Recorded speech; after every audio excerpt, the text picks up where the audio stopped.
इस कहानी को सुनने के बाद आपको तांत्रिकों से डर लगने लगेगा। तांत्रिकों के बारे में आपकी सोच बदल जाएगी। जानेंगे कहानी तांत्रिक की ही जुबानी। अगर अभी तक आपने इस चैनल को सब्सक्राइब नहीं किया तो इसे सब्सक्राइब कर लीजिए। आज से तकरीबन 20 साल पहले मैं एक आम किसान हुआ करता था। मेरी शादी हो चुकी थी, लेकिन मेरे माता पिता मर चुके थे। एक ही बीघा जमीन था मेरे पास, जिस पर मैं खेती किया करता था। एक दिन मैं खेत से घर लौट रहा था। रास्ते में मेरे कुछ दोस्त आग जलाकर वहां गप्पा लड़ा रहे थे। मैं भी उनके पास जाकर बैठ गया। बातों बातों में समय का पता ही नहीं चला। शाम ढल चुकी थी। और हाँ, एक बात मैं बता दूं, उस समय मैं बहुत डरपोक इंसान हुआ करता था। मुझे भूतों से बहुत डर लगता था। और मेरे घर में एक शमशान भूमि का रास्ता था, वहां से होकर गुजरना पड़ता। इसीलिए मैं हर दिन घर जल्दी लौट आया करता था। उस दिन मुझे देर हो चुकी थी और यह मेरे लिए बहुत भयानक बात थी। मैं हिम्मत करके अपने घर की तरफ चल पड़ा। जैसे जैसे मैं शमशान भूमि के पास पहुंचा, वैसे वैसे मैंने राम रट शुरू कर दिया। राम राम राम राम जपना चालू कर दिया। घना अंधेरा होने लगा। अचानक किसी के चीखने की आवाज मेरे कानों में पड़ी। मेरे जैसा डरपोक इंसान अंदर तक कांप गया। मेरे हाथ पैर सुन्न पड़ गए। उल्लुओं की आवाज सन्नाटे को चीर रही थी और मुझे लग रहा था कि अब मैं नहीं बचूंगा। आप एक डरपोक इंसान की कल्पना कीजिए, कैसा लग रहा होगा उस समय। सामने कुछ चमकता हुआ नजर आ रहा था। वापस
के बारे में सब कुछ बताता चला गया।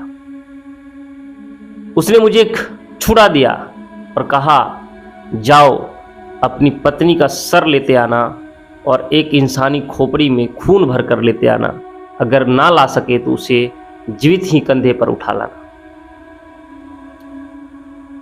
मैंने छुरा हाथ में पकड़ा। मैं सोच रहा था मैं ये क्या कर रहा हूं। ना तो मेरी पत्नी के साथ कभी कोई लड़ाई झगड़ा होता था, ना ही मैं उसे कभी दुख देता था, ना वो ही मुझसे कभी कुछ मांगती थी, ना कहीं जिद करती थी। पर ये क्या हो रहा है? मैं चाकू कैसे अपने हाथ में पकड़ रहा हूं और मैं अपने घर की तरफ चल पड़ा। मेरे घर के आसपास बहुत सारे घर थे। गांव में लोग जल्दी सो जाते हैं।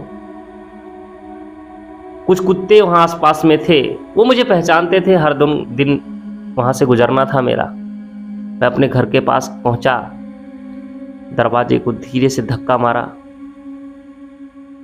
मैं मन में चिल्लाना चाहता था, जोर से धक्का मारना चाहता था दरवाजे में। मैं अपनी पत्नी को जगाना चाहता था, भाग जा तू यहां से कहना चाहता था, लेकिन मैं कर नहीं पा रहा था। मैं अंदर गया, मैंने अपनी पत्नी को देखा। मैं उसे चिल्लाकर जगाना चाहता था और मैं उसे जगा नहीं पा रहा था। मेरे दोनों हाथ उसके गले के पास गए। बेचारी, मैंने उसके नींद में ही गला दबा दिया। फिर मैंने सारे सामान एक थैले में रख लिए और अपनी पत्नी को कंधे पर उठाकर शमशान भूमि की तरफ चल पड़ा। उसे ले जाकर मैं हवन कुंड के पास लिटा दिया। वो तांत्रिक बहुत खुश हुआ। उसने उस चाकू से मेरी पत्नी का गला 2 टुकड़ा कर दिया और खून एक इंसानी खोपड़ी में भर लिए। आधा खून उसने हवन कुंड में डाले और आधा खुद गट-गट करके पी गया। फिर उसने मेरी पत्नी के टुकड़े किए और धीरे धीरे मांस उस हवन कुंड में डालता गया। अचानक चारों तरफ घना कोहरा हो गया और पूरा वातावरण भयमय हो गया। डर के मारे ऐसा लग रहा था मानो आत्मा शरीर से निकल जाएगी। अचानक धुंध से एक प्रेत प्रकट हुआ और उस तांत्रिक से कहने लगा, कहो मैं तुम्हारी क्या सेवा करूं। उस तांत्रिक ने कहा, अभी तुम जाओ, मैं जब बुलाऊंगा तो वापस चला आना। वो प्रेत वहां से गायब हो गया। सुबह होने वाली थी। तांत्रिक सारा सामान इकट्ठा करके एक थैले में डाल लिया और वहां से भागने की तैयारी करने लगा। मेरे तरफ देखकर उसने इशारा किया, चलो मेरे साथ, अब तुम्हारे लिए यहाँ कुछ नहीं है। मेरे मन में भी बहुत सारे सवाल थे कि ऐसा तांत्रिक ने क्यों किया। अब मुझे होश आ रहा था, लेकिन मैं सोच रहा था कि अब मैं घर कैसे जाऊं, क्योंकि अगर मैं घर गया तो गांव वाले मुझे मारेंगे। मैं भी तांत्रिक के पीछे चल पड़ा। चलते चलते 2 दिन तक उसके पीछे चलता रहा। भूख इतनी तेज लगी हुई थी। चलते चलते मैं एक खंडर के पास पहुंचा। शायद वही उस तांत्रिक का ठिकाना था। वहां अजीबोगरीब सामान बिखरे पड़े थे। नरमुंड था, मालाएं थी, कई सारे मिट्टी के बर्तन जिसमें वो भोजन शायद बनाता था। भूख भी बहुत तेज लगी थी, लेकिन हिम्मत नहीं था कि अब कहीं खाना मांगने जाऊं या खाना किसी से मांगूं। मैंने उस तांत्रिक को कहा कि अब मैं मर जाऊंगा भूख के मारे। उस तांत्रिक ने बस चुटकी बजाई, वो प्रेत प्रकट हो गया। उसने कहा, मुझे खाने के लिए अच्छे अच्छे पकवान चाहिए और कुछ पीने के लिए भी चाहिए। उस प्रेत ने चुटकी बजाई और बहुत सारे वहाँ पर तरह तरह के पकवान प्रकट हो गए। मैं सोच रहा था कि शायद इसी प्रेत के चक्कर में उसने मेरी पत्नी की बलि दे दी और ये प्रेत अब उसके लिए कुछ भी कर सकता है। मैंने खाने पीने का आनंद उठाया। फिर उससे पूछा, क्या बताओ तुमने ऐसा क्यों किया। तो उसने कहा कि मैं बहुत दिन से प्रेत साधना कर रहा था। मेरे गुरुजी ने प्रेत साधने की विधि मुझे बताई थी, लेकिन मैं सफल नहीं हो पा रहा था, क्योंकि मुझे कोई ऐसी औरत मिल ही नहीं थी जिसके बच्चे ना हो। कोई मुझे ऐसी औरत दिख ही नहीं रही थी जो बांझ हो। मैं कई गांवों में घूमा। मैं जब तुम्हारे गांव पहुंचा तो मेरी तलाश पूरी हुई।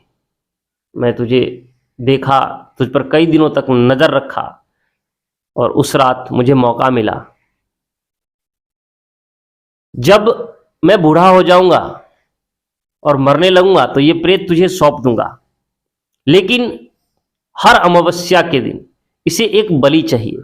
एक बच्चे की बलि तुझे लाकर इस प्रेत को देना होगा, नहीं तो ये साधक की ही बलि लेकर वापस अंतर्ध्यान गायब हो जाएगा। यह सब सुनकर मेरे तो आत्मा शरीर से ही निकल जाता, क्योंकि मैं पहले तो अपनी पत्नी की बलि दे चुका था, अब मुझे हर अमावस्या की रात एक बच्चे की बलि देनी थी। मैं डर गया। मैं सोचने लगा ये तांत्रिक कैसा है। धीरे धीरे समय बीतता गया, अमावस्या का दिन नजदीक आता गया। उस तांत्रिक ने मुझसे किसी बच्चे को लाने के लिए कहा। मैंने बहुत सोचा, लेकिन मुझे कोई बच्चा मिल ही नहीं रहा था और मैं लाना भी नहीं चाहता था। मैंने तांत्रिक को कहा कि हाँ हाँ बच्चा मिल गया है, मैं लेकर आ जाऊंगा। मैं चाहता था कि तांत्रिक को प्रेत मार दे, उसकी ही बलि ले ले। अमावस्या के दिन उस तांत्रिक ने मुझसे कहा कि बच्चा लेकर आओ। मैं बोला हाँ मैं देख कर रखा हूँ, लेकर आता हूँ, आप अपनी पूरी साधना की तैयारी कीजिए। मैं गया और अमावस्या के खत्म होने के बाद मैं वापस उस खंडहर में गया तो देखा तांत्रिक का सर धड़ से अलग हुआ पड़ा था। मैं समझ गया कि प्रेत ने अपनी बलि ले ली है। वहां पर कुछ सामान पड़े हुए थे, उस तांत्रिक के कुछ पुस्तकें पड़ी हुई थी, किताब था। मैं उस सबको उठाया और वहां से 9-2-11 हो गया। अब मैं गांव तो जा नहीं सकता था, इसलिए मैं एक पहाड़ पर चला गया और वहां बैठकर उस तांत्रिक की पुस्तकों से कुछ साधना प्रारंभ कर दी। धीरे धीरे साधना करते करते मैंने बहुत सारी विद्याएं सीख ली।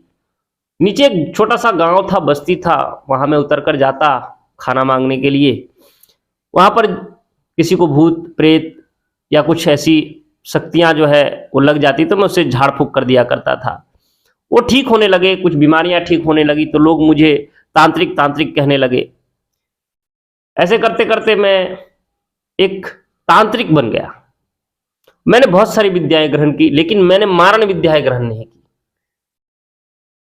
और मैं हमेशा पछताता हूं कि मैंने ऐसा क्यों किया। मैंने अपने हंसते खिलते जीवन को बर्बाद कर लिया। दोस्तों, कहानी अगर अच्छी लगी हो तो वीडियो को लाइक और शेयर जरूर कीजिएगा।